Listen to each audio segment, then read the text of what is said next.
Have you ever wondered what games you should keep or you should lose? Find out here at Purge Reviews.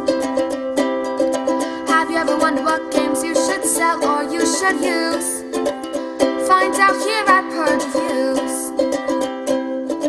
Find out on our top 10 list what games you cannot miss. Don't forget to subscribe to Purge Reviews.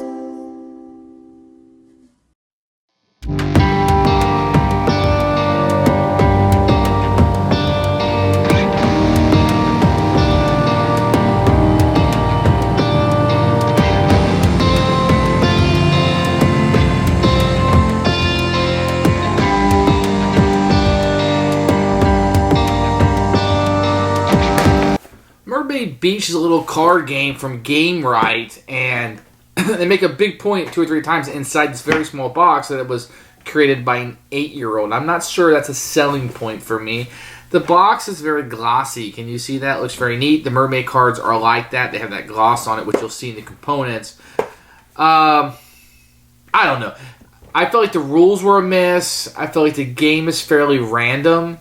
for something that said 6+, which I think is right, this is a pretty big miss to me. I'm going to keep this around for the kids to play, just so they can have some cards. They can make up their own games. If I play it occasionally, that's fine. I like having toys like that around, but the game is really boring. It's very lucky. I think there were some rules missing from the rules. I could be mistaken, but it's just a counting game, just a matching game, very simplistic. The mermaid theme and the little monsters are cute. I think kids will like that. But it's just a card game. So you're not going to have that mass market appeal that a lot of games are going to have with all the plastic you see from Hasbro and whatnot. But it's an okay little game. I would probably recommend to purge this. But I'm going to keep it around, just throw it in my kids' collection and let them fool around with it. So your mileage may vary. Take a look at the components for Mermaid Beach. You're going to have a little small Game Right box, but it's shiny, which is going to attract people in the really neat little red-haired mermaid. I guess it's more pink, but have you ever seen a red-haired mermaid? I don't know. You always have the little card. Tell them what you think. You were going to get some advertisements from 2011. I always like these with children's games or family games. I can kind of see what else is out there. Because with BGG and kind of the games I look at, I'm always looking at like gamer games. So it's nice to see what's out there. You get a little rule book that folds out. One side with English, one side with Spanish, Espanol. I found the rules a little peculiar. They're fine. Just a little peculiar, but I don't like pulling this stuff up. And all you get with the game is that's perfectly sized. And this card tells you a little bit about the 8-year-old girl who designed this game. It's almost as if she won a contest or something. So this card just kind of tells you a little bit of her biography. There's the same information in the rule book, and then you get 2 sets of cards. You're going to get shell cards, which are your scoring cards, and inside the scoring cards will be some that make you move the cards around. And then you get the cards that you're playing, and you have a few like this sea monster that does something. You're going to have the basic cards you'll be collecting, and you have the mermaid cards, which are all sparkly and cool looking.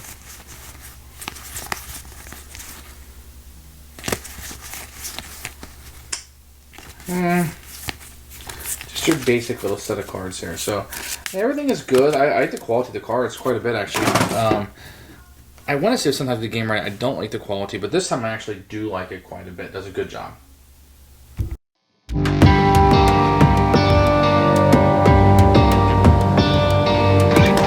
rules are actually pretty clear for this. I felt like there should have been some way to get those beach cards, and I looked at the rule book a few times. I didn't see it in there. So I guess you don't. So I don't know how you run out of cards, but the rules are okay. It's a very short game. It's just a card game for kids, which seems kind of an odd thing. Most kids like the board, the moving things around. So it is what it is. But the rules were okay, clear for what they are. Although I think there may be a rule missing. I don't know, but it is what it is.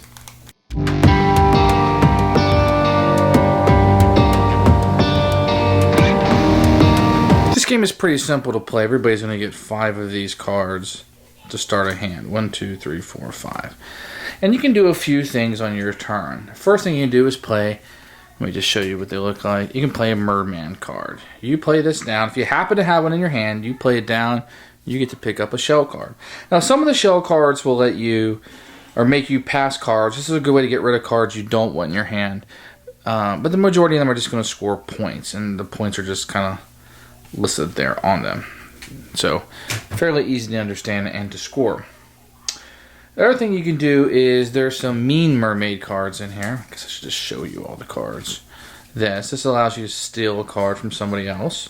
And they recommend taking these out for younger players, but we've never had a problem with take that cards, I guess. That's what they would be. Let's see if I can get to zoom in. Then if you have a pair of the same, if you have a pair of these, they're 2 balls or 2 sailboats, whatever. If you have 2 of them, you can turn them in and get a shell card.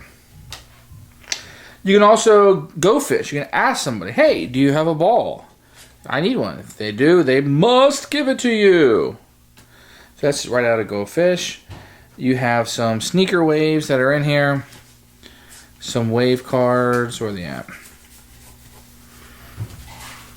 That you will find. And the wave cards are sneaky. They allow you to take the shell cards from somebody else. And then you have seaweed, which you can choose a player to draw 1 beach card, because the whole time you're just trying to get rid of your hand. That's the point. And then you have the dreaded sea monster. What's bad about having the sea monster is if he's your last card, the game round is over, and he eats your highest scoring card. So you don't want to get stuck with the sea monster. But the flow of the game is pretty easy. You have 5 cards, 1, 2, 3, 4, 5, and you are trying to get rid of them. Get rid of that. I get to draw a shell card. So I just scored 2 points. Oh, it comes back to my turn. I just happen to have another one. Great. I score more points. I score 3 this time. That's really all there is to the game. The game is super simple. It seems like you should be drawing more cards, beach cards, but I don't see that in the rule book anywhere to draw more beach cards. So I think you just draw the 5 and you replay it. But it really feels like that you need to be drawing more, but the rules never state that you do.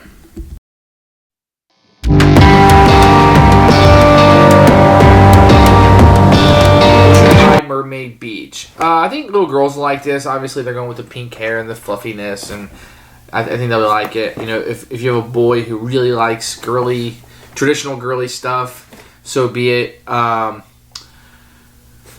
don't think it's a very strong game. I don't think the card aspect, just the cards with nothing else in the box, is going to attract children very much. It's kind of an odd game to me in that regard. Really, if you look at this and you're like, I really need this game, or my daughter or son will like this game, then pick it up. Otherwise, it'll be a complete mess.